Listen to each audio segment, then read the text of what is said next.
How are you this morning? I hope you're well.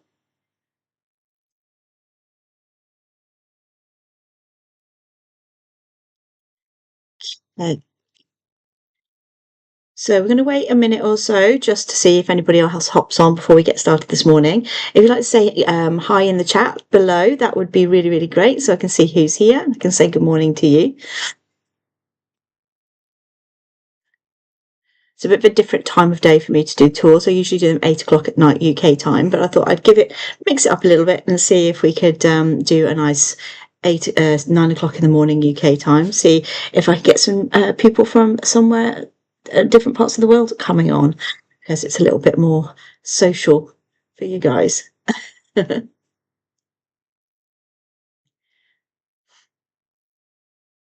So if you'd like to just say a quick hi in the chat, and then if you've got any questions, do put that in the chat as well, and I will try and answer questions as we go along during the tour.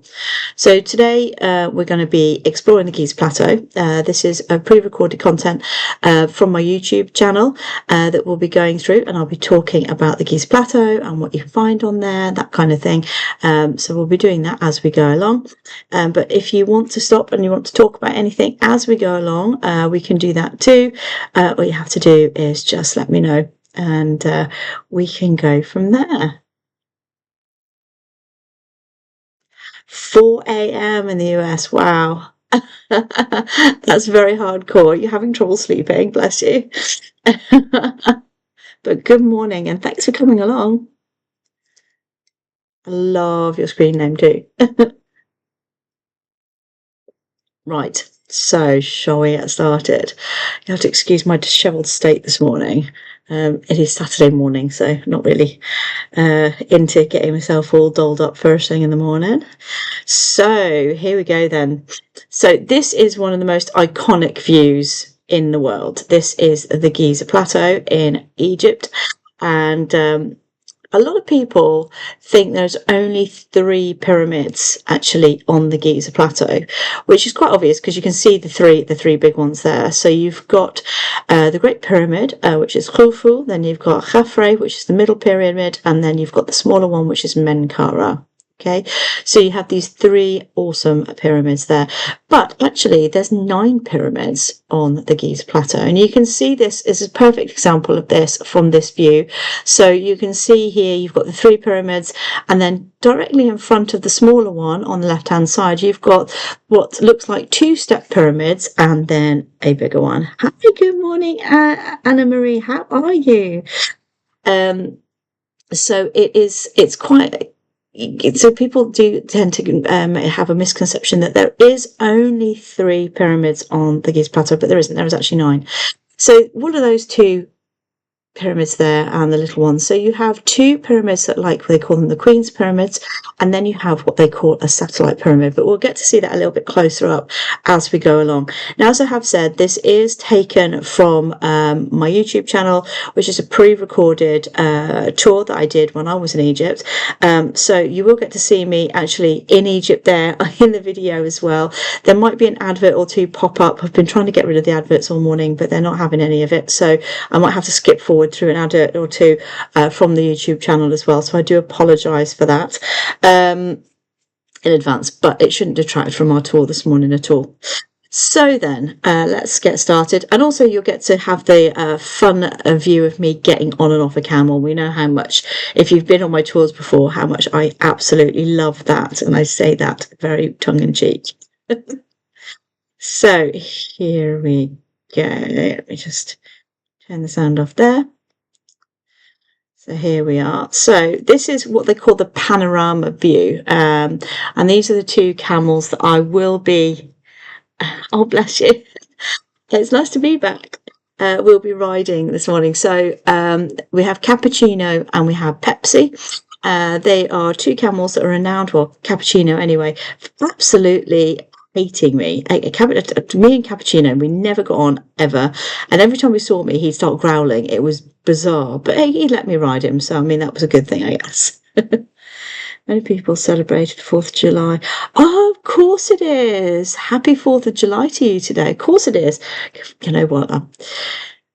Forget my own name if it wasn't like labelled to me sometimes. But yeah, happy 4th of July if you are watching from the States today. I hope you have an absolutely fantastic day. I'm going to be having a fantastic day later, but I shall tell you a bit why a bit later on.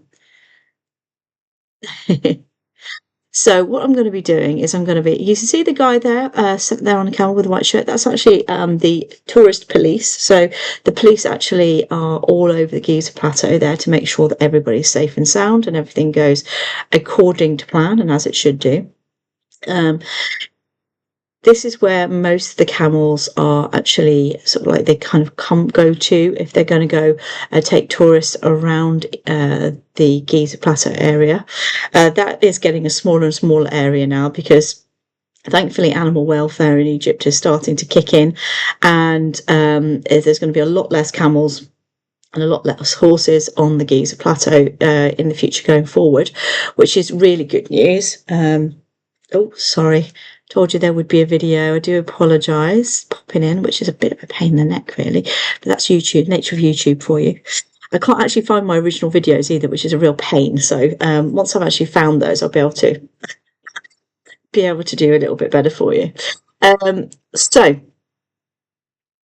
Sharif, who is the guy in the blue t-shirt, and he is my camel man. I've known him for about 7 years, I suppose, and he does treat his camels very, very well. They're always in very good condition. I would never actually ride camels or anything in Egypt, or horses that have actually been mistreated, so they are very, very well looked after, and he's very good at his job. So I'm hoping that he's okay in the time at the moment with all the changes that are going on in the Giza Plateau as well. So what he's doing is he's just preparing the camels for me to get on. Then when we get on, we will start riding through the centre of the pyramids.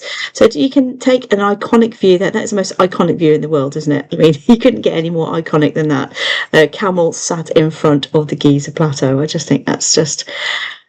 That, for me, going to Egypt and seeing that is actually incredible. It's like one of my favourite things to see from the panoramic view, which is quite a way, actually, from where all the vehicles are. I hear camels will end, only vehicles soon. This is what's been going around. It's not been 100% confirmed yet. They did say, and it has been talked about because the the business owners that have the camels and the horses have been talking about it for a long time. And they're bringing in electric, buses, or here I go to get on the camel. Electric buses to take tourists from the ticket office to the pyramids and up to the panoramic view. There is talk that some camels and horses may be allowed to still operate in the area because it's like one of those most iconic things that you'll ever see in Egypt is the camels across the desert by the pyramids. So it's not been 100% confirmed yet, but there is moves to make it sort of like, so there'll only be very rare or very little amount of camels and horses, and they'll be under strict regulations on health regulations, which is good. That is very, very good. So you won't have them sort of like outside anymore, sort of like all tied up in the middle of the midday sun, which will be amazing. So as you can see, I got on the camel very crockety, but Sharif just jumps on like, he was pretty much born to it, I think. And he's tied my camel to the back of his so mine doesn't run off, because this has happened in the past, which wasn't very fun.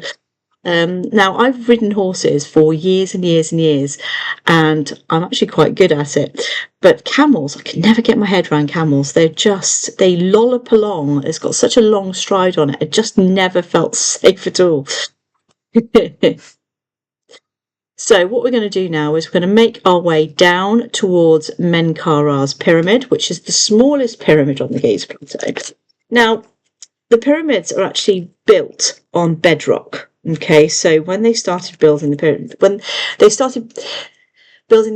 the very first ones, a lot of mistakes were made and a lot of lessons were learned. So you can see the Bent Pyramid and you can see the Hawara pyramids. and you'll see that some of them have subsided because they actually built them on just like normal, just sand. Now, with the amount of weight that is in the pyramid, it is too heavy to, you know, keep for all those blocks of stone, so they just subside and they fall apart. So a lot of them were built with a core of stone, and then they'd have mud bricks on the outside to make the weight a bit less. But then they don't stand the test of time, because mud brick, if you have rains and things like this, they eventually fade away, or they wear away, should I say.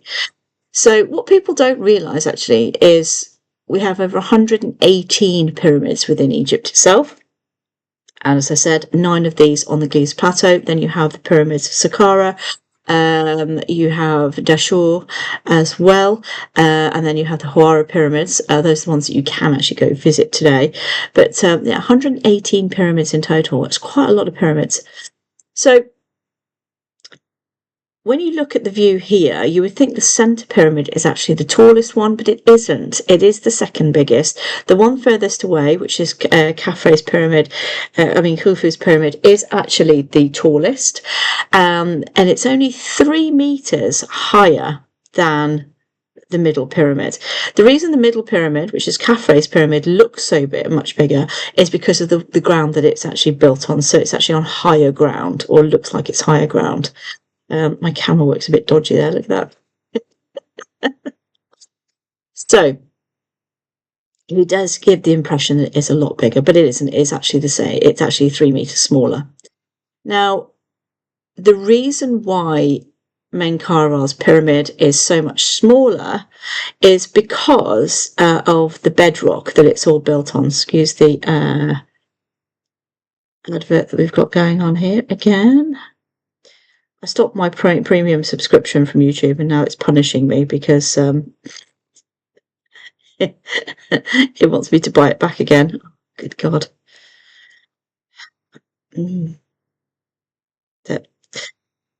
So, as I said, they built the pyramids on bedrock. Okay, so it was a solid foundation. Now the problem with that is there was only so much bedrock that they could use. So by the time Menkaura got to build his pyramid, he only had a much smaller area, so he had to have a much smaller pyramid. Okay, so Menkaura's pyramid is only, I say only, 65.5 or 215 feet tall. Okay, so it's a lot smaller than the Great Pyramid, which is, if I'll have to get into my notes. So Khufu's pyramid is 136.4 meters, so which is the middle pyramid. So you can see the big difference between the two. Now Menkaura tried to be clever, and he tried to make his a bit prettier, or he tried to make it grander by using red granite to decorate the outside. So when we get a bit closer, you'll be able to see this red granite sort of like goes up so far, and then they've had to abandon that idea. They had to abandon it because granite is so heavy that it was actually it could have actually had it was causing strain on the pyramid, so it would have ended up collapsing because it was so heavy. Hence why they stopped doing that. He stopped doing that, and he would have actually finished it off with the fine limestone on the outside. Now you can see quite distinctly those two, one that looks identical to the main pyramid, and that's called a satellite pyramid. So all pyramids had there was 2 pyramids there. So you had the big one, and then you'd have like a smaller version, identical version of the bigger one next to it, and that's called a satellite pyramid. And that was so that the king or the pharaoh, if he was coming back to visit his pyramid, he wouldn't have to go all the way into the big one. He could actually visit the satellite pyramid instead. So his car or bar could actually go into the satellite pyramid instead of having to go all the way into the bigger one. So it was a way of them being able to, you know, time save, I suppose, but it was always a smaller version, much smaller version of the big one. Now, interestingly, Menkaura's pyramid is open at the moment for a visit. Unfortunately, I haven't been in there, but I do have some video footage that I will be posting on my YouTube channel in the next few weeks of the inside of that pyramid that I've been sent, which is really exciting. But it is on my bucket list to go back and go and revisit some of these pyramids again, because they're absolutely incredible. The structures are just they're just amazing. Now, can you see at the bottom of that pyramid, you've got the red granite sort of like leaned up against it. You can see it's sort of like buried a little bit in the sand, but you can see those blocks just strewn all over the bottom there.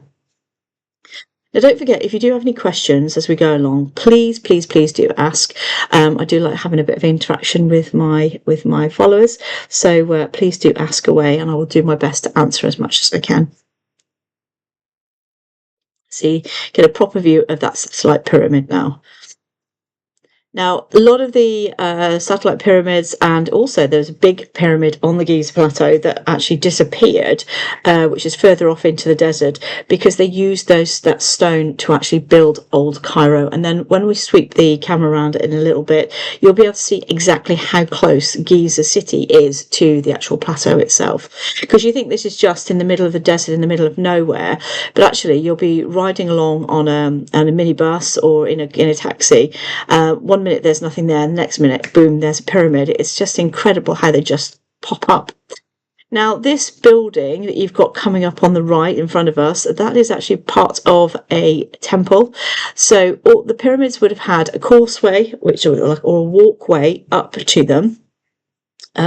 From the valley below, and then it would have walked into this like a little temple or shrine area, and this is where people would come and be able to leave offerings for the pharaoh, because the one thing that was really important to Egyptians or ancient Egyptians back then was that you would never forget them, and you'd always remember their name, and you'd always put up prayers to them, because if you did that, this was ensuring their stability in the afterlife, because the more you actually repeat the pharaoh's name, the stronger their permission in presence, I should say, is in the afterlife. So this is actually one of those temples, and we will be going across one of the causeways, and then later on we will go down one of the causeways towards the Sphinx. So you can see this here, and these are all massive blocks that have been quarried from nearby limestone quarries, because it's all limestone that we've got here. So all the pyramids, they have a core, and then you have sort of like this, it's like a 3 layers, it's like an onion a little bit, so there's 3 layers to it. So inside the actual pyramid itself is a granite room, and then it's got a 4 vaulted ceiling that goes up, and it's a carbelled ceiling, so it's like an inverted staircase. You can see there the Cairo city, or Giza city, from there. Can you see that? And you can also see the causeway that we are going over now. It's not as obvious as the one that we will get to with Khafre's pyramid, but you can see that there. So you've got this carbell ceiling, and as I said, it's like an inverted staircase, and what that does is it actually pushes the weight of the stone to the outside, because you've got to remember this stone is really heavy. For instance, in the Great Pyramid, there's something like 6.6 million tons of stone on that particular pyramid. It's ridiculously heavy, and insane how they managed to put them all together, especially in 25 years. So it's quite a feat of engineering. It really is. Now, a lot of people, they're like, well, how on earth did you get all these stones up there? It's been seen that we had docking areas, and they used an old lock system. So if you know anything about locks, I don't mean lock as in door lock, what I mean of waterways, okay? So they would use the Nile inundation to flood when it was flooding, to actually move those blocks up into a step locking system with the boats, so they could sail the boats as closely to the pyramids as possible, so that they wouldn't have so far then to ship them across. It's still an amazing feat of engineering, because number one, they've got to get them on the boats in the first place, and secondly, then they've got to get them off. But in some texts, they found that some of these boats could carry 20 of these blocks, so those boats must have been huge. And the fact that they were so good at boat building as well, shipbuilding, is quite incredible as well. I mean, they have tried to recreate the boats that they built, because we do have boats from ancient Egypt, because we've got the sun boat, which you can see in the New Gem Museum. Which is a full-size boat. So we know how they built them, but Egyptologists have tried, or marine biologists have tried, it's not the word you use for ship people, it's people that build boats. Anyway, they've tried to rebuild boats. They've done a great job, but they're still slightly unstable. So there's still some knowledge that they're there that's missing from how they built them back then. So it's incredible. They were very, very good at building ships. Now we're coming up to Khafre's pyramid now, which is the second pyramid on the Giza Plateau. Okay, now the one thing about this one, it gives us this amazing view of how they built these pyramids. Okay, so as I said, we have the inside of the pyramid is granite. Then on the outside you can see quite clearly the coarse limestone blocks. So these were chopped and shaped, but they were sort of like roughly chopped and shaped and then put together. Now when we look at it from this distance, they look really small, but actually when you get to them, they're really large blocks. And then on the top you can see what is left of the fine limestone that they coat the outside of the pyramid with. Okay, so it would have been completely covered in this fine limestone, and it would have then made it a perfect pyramid shape. Now there could have been decoration and hieroglyphics all over the outside. We don't know 100%. All we know is that we have the capstones from some pyramids which do have hieroglyphic text on, so we are assuming that the whole pyramid would have been covered in hieroglyphic text as well. So far, has anybody got any questions they'd like to ask me so far before we carry on? Don't be shy, you can ask me anything within reason. The one thing also I love about the deserts in Egypt, no matter where you go, it's very different in each place. So here on the Giza Plateau, it's very kind of like rough and stony sand. I think is the right term to use. You go into the Western Desert and then it becomes this fine red sand. It's amazing how you only go sort of like 2 or 3 hours down the road and the desert changes completely. So it goes from this like stony sandy stuff that we have on the Giza Plateau to the Western Desert, which is like really fine red sand. It's just a completely different world. And then you go into the white desert and you literally have white sand everywhere. It's just amazing. Excuse me. So Khafre ruled between 2558 to 2532 BC. The pyramid base of this is 215.5 meters or 706 feet or 411 cubits and rises to a height of 136.4 meters or 448 feet. Okay, it is made of limestone blocks more than 2 tons each. So one of these blocks is 2 tons.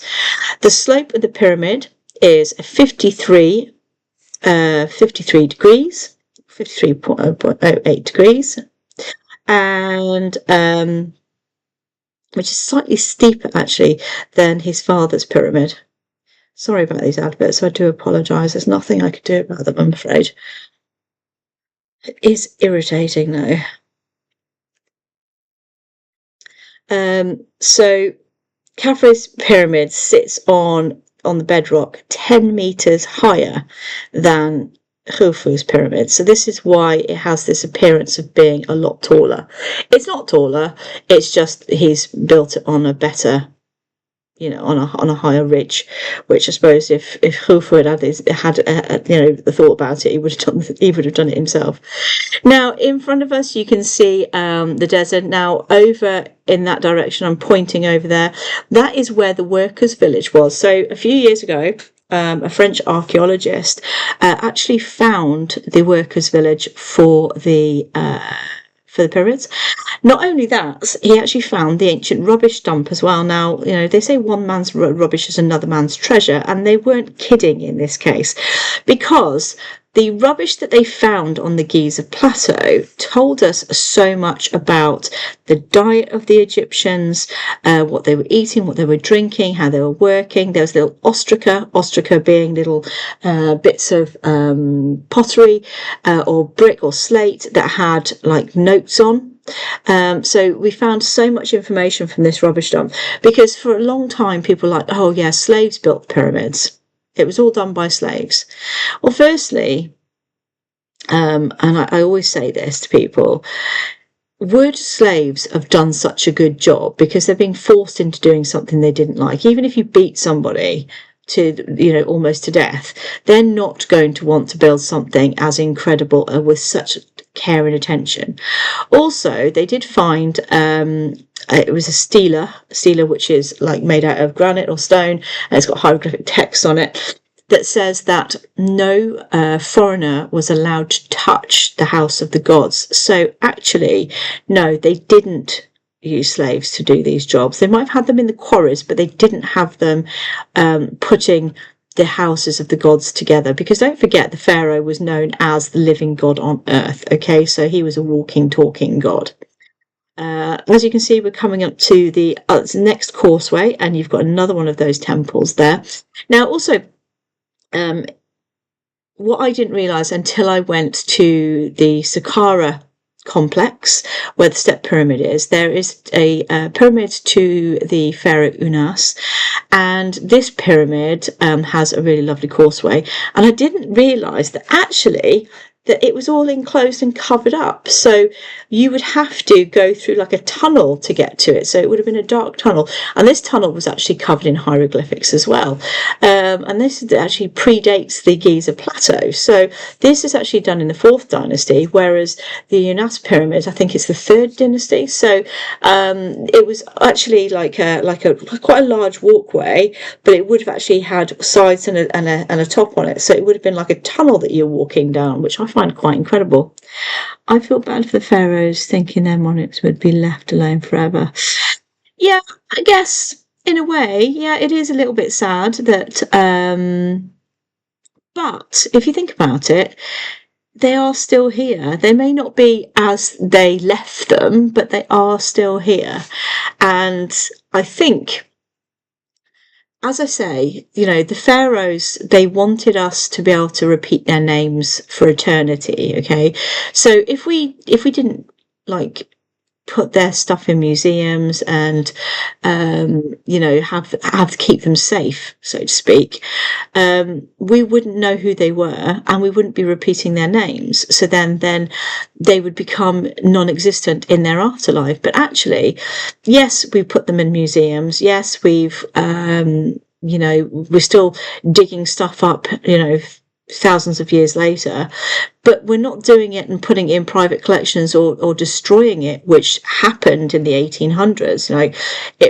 So many mummies got destroyed because the local people were scared to have them anywhere near them because of the fact that they could have their land taken away and things like this. So the fact that we protect them or guard them so closely, I think they would approve of that in some way. Yes, it's not ideal, it's not what they wanted, but at least they're being protected and their things are being protected. So I kind of feel that, yes, it's not nice, but on the other hand, we're doing our best by them. Does that make sense? I guess that's my little take on it anyway. So the pyramid in front we have is Khufu. Khufu was the grandfather. So on the Giza Plateau you have a family tree. So you've got the grandfather's pyramid, the father's pyramid, and the son's pyramid. Okay, so 3 generations you have on this Giza Plateau here, and you can see that there is a hole in the side of that pyramid in front of us, and that's when it was Belzoni, the explorer or Egyptologist as they called him, or thief, depending depending on who you talk to, tried to blast his way into the pyramid because that's where he thought the door was. So he used some sticks of dynamite and tried to blow the doors off. It didn't work because that's not where the entrance was, and it took quite a while for him to find the entrance. Even then, when they did get into it, because they really did have to dig a tunnel through the side of the pyramids to get into it, they went through the wrong way, because the actual true entrance is, I think it's like 3 or 4 meters higher than where they actually did end up penetrating that particular pyramid. So this is the causeway going down, and on the right hand side, when I bring the camera around you, you will see the necropolis. So lots and lots of tombs down there of queens, noble people, princes, princesses, that kind of thing. There's lots going on there because people wanted to be as close to the pyramids as possible, because like if you're rubbing shoulders with the gods, then hopefully you'll get taken into the afterlife as well, which again was very, very important, because they lived their life literally to die, so they could have this peaceful afterlife and, you know, have everything that they wanted. So we are literally going down. This is the bedrock we're walking on now, and actually the Sphinx is made out of bedrock as well. But we're going to go and see the Sphinx in a little bit. You can see those other pyramids by the side of the Great Pyramid there. Unfortunately, there's no satellite pyramids or Queen's pyramids next to Khafre, so we believe that those have been taken away in antiquity for use in Old Cairo. So if you go down Moazza Street, which is the oldest street in Cairo, you will actually see lots of limestone buildings down there. And that limestone is actually built from the pyramids from the Giza Plateau, which again is a crying shame, but also that is historically important too. Now, you'll see I put a link in the chat there for you. That actually takes me to my Buy Me a Coffee page. On there, you can see lots of tours coming up. I will be doing more morning tours for you, or morning for me, but sort of like evening, especially if you're in Australia. So I want to try and be inclusive for everybody. So do click on there. I do have my next morning tour is coming up on Tuesday morning, where we're going to be talking about one of the queens of Egypt. Okay. So you can see this necropolis here. Look at that there. Isn't that beautiful? Also too, these tours are free to join, but if you would like to buy me a coffee, please do. That just helps me take time out from my normal work day to be able to do the research that I need to do for these tours. So any donation of coffee, buy me a coffee, is very much welcome. So you don't have to, but if you would like to, I would be very, very appreciative, so that you can find that on that link too. So you can see the necropolis. What we're going to do now is Sharif is going to take me to the back end of the Sphinx. I'm going to get off the camel, which is always a traumatic experience for me. So, well, if you watch this video, because please do go in and rewatch this video at your leisure later on. I mean, the actual original one that's on my YouTube channel from this one, because all you'll hear is me squealing the whole time. Every time the camel moves in the wrong direction, you'll hear me go as we're going along, because I am terrified I'm going to fall off. I don't know, I've just got this irrational fear of sitting on a camel, and I would do it sort of like once a month to bring these live tours to people. It was just insane. I'm like, why am I doing this to myself? I could have got on a horse, I would have been a lot more comfortable, but no, I choose the most hardest mode of transport that I can think of, which is a camel, to get across desert. I mean, other people find it dead easy to ride them, but for me, some reason for me and camels just never clicked. So that was quite hilarious. So we are coming up to the Great Sphinx now, and what I'm going to do is I'm going to get off the camel here, and then I'm going to walk us down to the Sun Temple, and then we're going to talk about the Sun Temple and the Sphinx towards the end of the tour here. Again, if you've got any questions, please do ask away. As I said, I do like a little bit of interaction on the chat there, so we can. If you've got, and no question is a stupid question, by the way. So if you have any questions at all related to ancient Egypt, or you've got something that you'd like to, any curious questions that you think you might have, just ask away, and I will do my best to answer them for you. So Sharif's probably going to take my gimbal off me in a minute, just so that he can get me off cappuccino.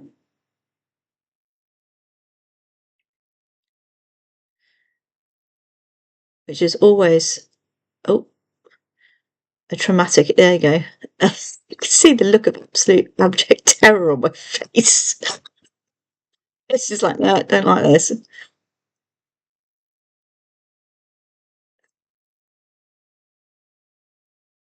Oh.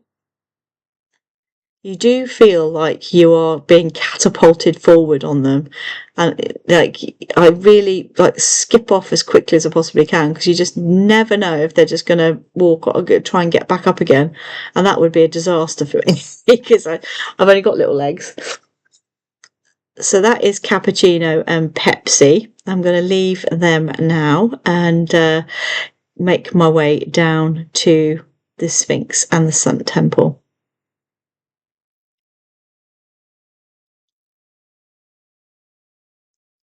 There we go. So you can get to see that necropolis there in more detail as we go down, and you can see the actual bedrock. Yeah, they do. They camels are quite vicious by nature. Actually, they're not the friendliest on the planet. Not only do they bite, but they spit as well, which is I haven't actually come across a spitting one yet, to be honest. Sharif's camels are quite good, but yeah, they do spit, and they can get a little bit feisty, and they use they've all got like rings through their nose that they, like bull rings, if you like, when the farmers used to put bull rings in a bull's nose to pull them along to keep them under control a little bit. They've got those on camels as well, because they can be very, very naughty. This is why I like horses. They're a lot easier. So we are actually walking in the footsteps of the ancient Egyptians now, just having our feet on this causeway as we go down. Okay, so this always for me blows my mind, because we are literally walking in the footsteps of the ancient Egyptians just by being on here.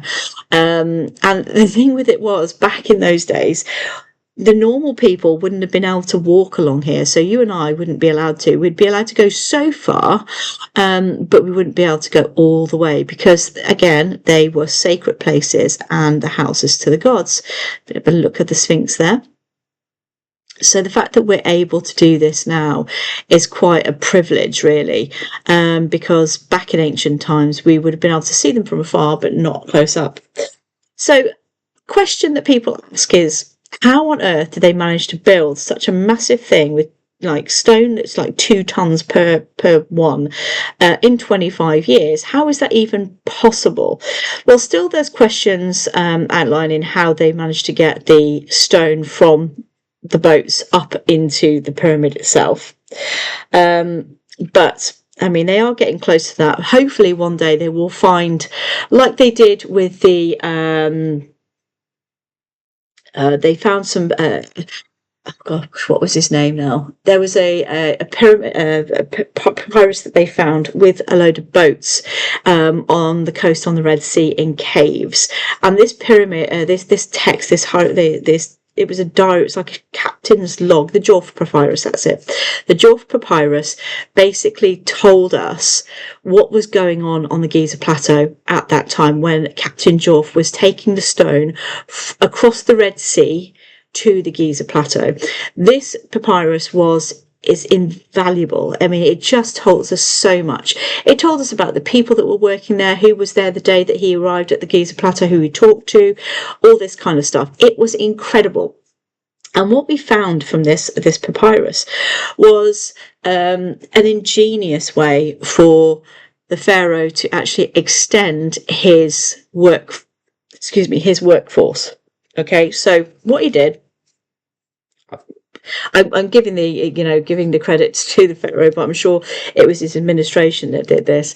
So when the Nile flooded once a year, so we have 3 phases of the harvest season in Egypt. So you have the you have the planting season, you have the flooding season, and then you have the harvest season. Okay, so it's split into 3 during the year. Okay, so the Nile inundation, what's that? So once a year, the Nile would flood. It would just flood, and then the waters would rise. So then you'd have that's when your fields were then being irrigated, if you like, by flood irrigation, which they still do today, by the way, except we don't have the inundations like we did back in ancient times, because we have the high dam and things that actually control the flooding of the Nile. So Pharaoh realised that 4 months of the year, the farmers, the local farmers, or the farmers all over Egypt, had no work. They had no work. They weren't able to feed their families. They were sat at home for 4 months, making themselves a nuisance pretty much, and unable to earn any money. So Pharaoh was like, hold on a minute, that's an untapped workforce right there. So what he would do then is he offered work. So you would get fed, you get accommodation, and you get pay if you would come, and also you get to work on the house of the gods, which was a great privilege. So they were able to extend their workforce by 20,000 people just for those 4 months. So it would have been that they would have done all the bulk of their moving the stones around within that 4 months. So because that's when they had the extra workforce. So clever, very, very clever. So here is the Sun Temple, and on the right hand side, as we're just going past, you can see remnants of the docking area, so where the boats would sail up to dock, and then Pharaoh could get off, or the workers could bring stone off, that kind of thing.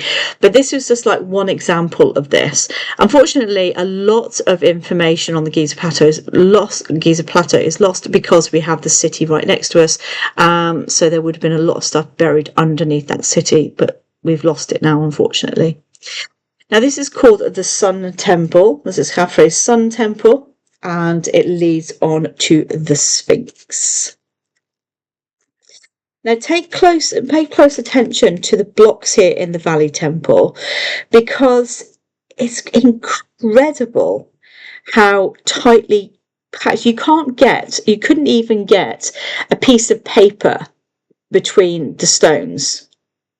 Now this is red granite, and the red granite actually comes all the way from Aswan, which is over 600 miles to the south of Cairo.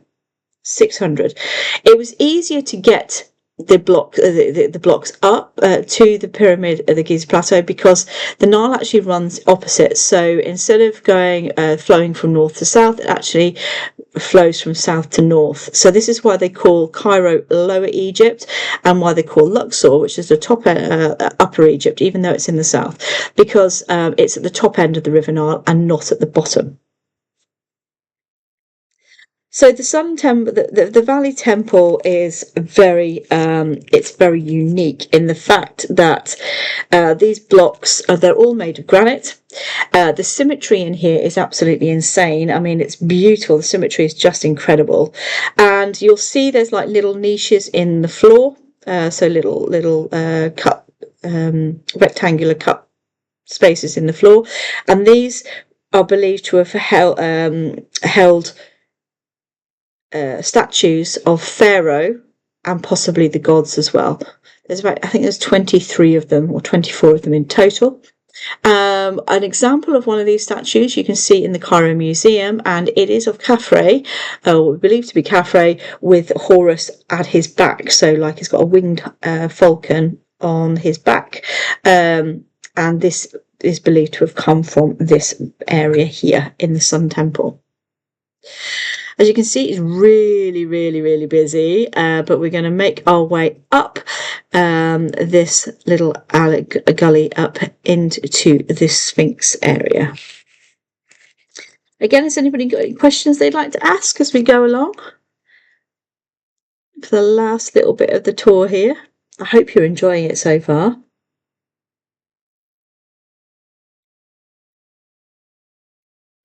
Can you see how closely packed those are? I mean, they used sort of like a little kind of form of cement in between, but most of it is just how they fitted the bricks together. I mean, it's just incredible. And to think that these have been like standing like this for over 4,000 years is actually mind-blowing. I mean, we couldn't build like that today. There's no structure that we've built in modern times that would actually last as long as these buildings will last. These are kind of a bit infinite, really. I mean, you've got an awful lot of wind erosion on these structures, but that's about it, really. See how popular going up to the Sphinx is.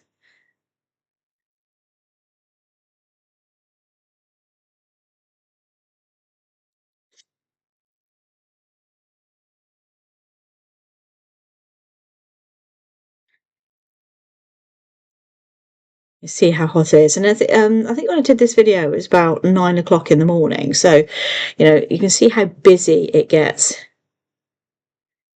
It is very, very busy.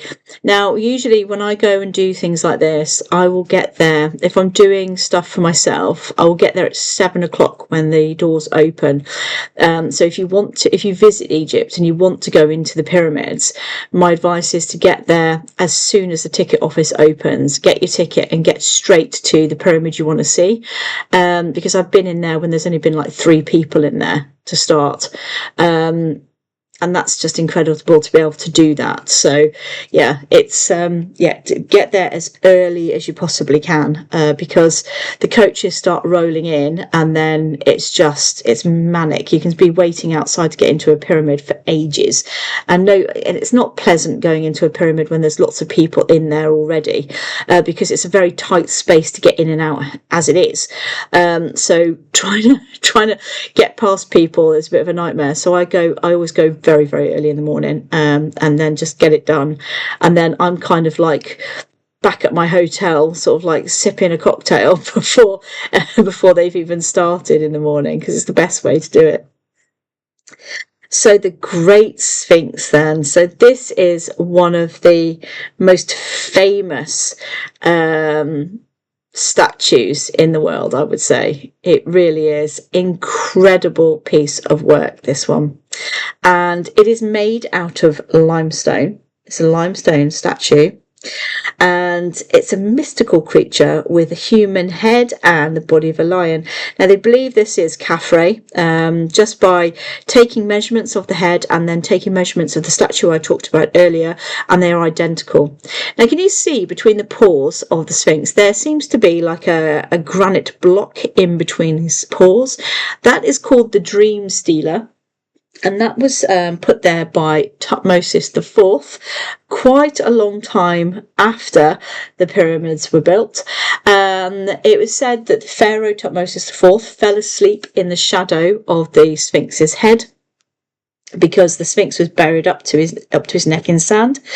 And the Sphinx came to him in a dream and said, if Thutmose IV would move the sand from the Sphinx's body, the Sphinx would ensure that Thutmose IV would be Pharaoh. Now, it was given that he was going to be Pharaoh anyway, but Thutmose IV didn't want to take any chances, so he got his workers to move the sand from the body of the Sphinx to free the Sphinx again, and to remind the Sphinx of his promise, he created the Dream Stealer, which has been between his paws since ancient times, which I think is just incredible.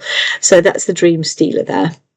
To get down into the Sphinx's complex, you have to pay extra as a private ticket to go in there. It's not cheap, but you can actually go and visit the Sphinx up close and personal.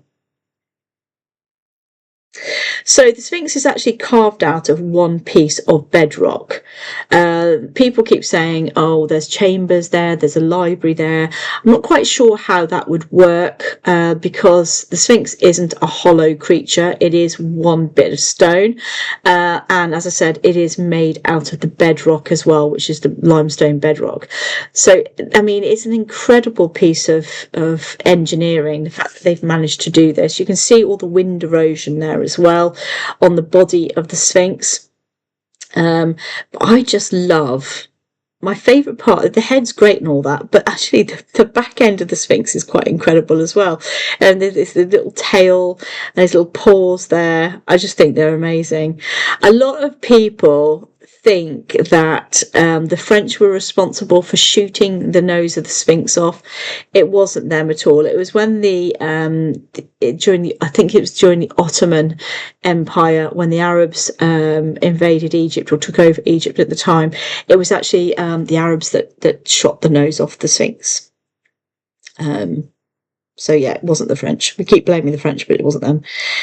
It looks like the head may have been received. It's so small for the body. Recarved. It's possible. Again, we don't really know. But then, if you look at the sphinxes that are on the Avenue of Sphinxes in Luxor, they're very similar. The reason why you would have the head of the pharaoh and the body of a lion is you're showing power. You're showing it was a power symbol. So the Sphinx is a very powerful creature. So to have the Sphinx, it was a symbol of unity, of power, and of strength. That's why they would do that, and they were protectors as well. So it's like there's protecting over their country, or maybe over the pyramids. Who knows? We don't quite know why the Sphinxes were built like that, but we do know that they were symbols of power.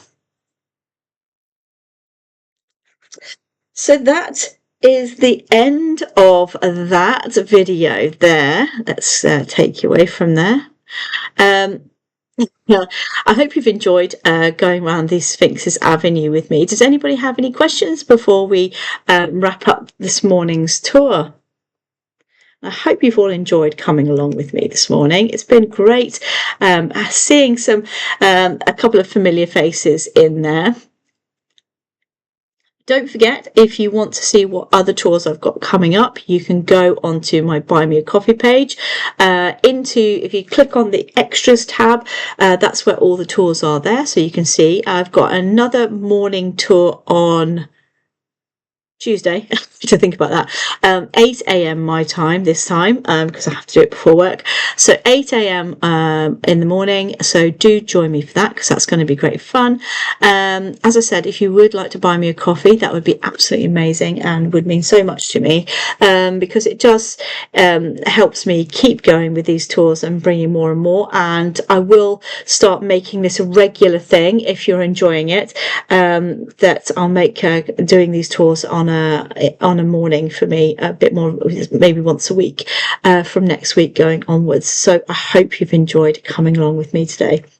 So again, if anybody's got any questions, just pop it in the chat and I will hold on for another couple of minutes to see, and then I will be drawing the tour to an end. But I hope you've enjoyed yourselves today.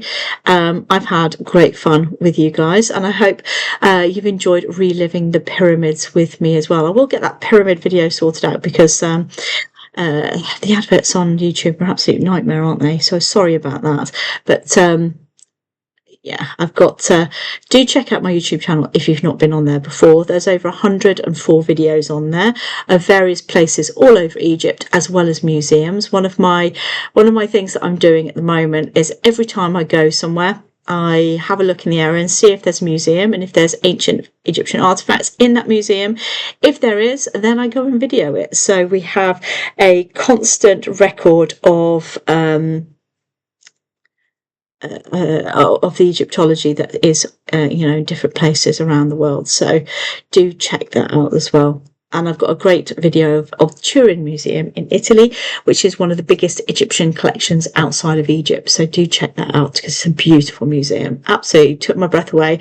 I spent 2 days there actually, 12 hours each day. That's how much there was to see and to investigate. It was an amazing museum. So that's it for me today, guys. So thank you so much for coming along. It's been my absolute pleasure. Don't forget to click on the link to go and have a look at the Buy Me a Coffee page. And I look forward to seeing you hopefully all next week. Thank you so much for coming along. It's been my absolute pleasure. My name has been Leslie Hammam, and it's been my absolute pleasure to bring a slice of Egypt to you. So I hope you've enjoyed yourselves. Until next time, stay safe out there. Have a wonderful weekend. For all of you guys in the States, have a wonderful 4th of July, and I will see you again very, very soon. Until next time, take care. Bye for now.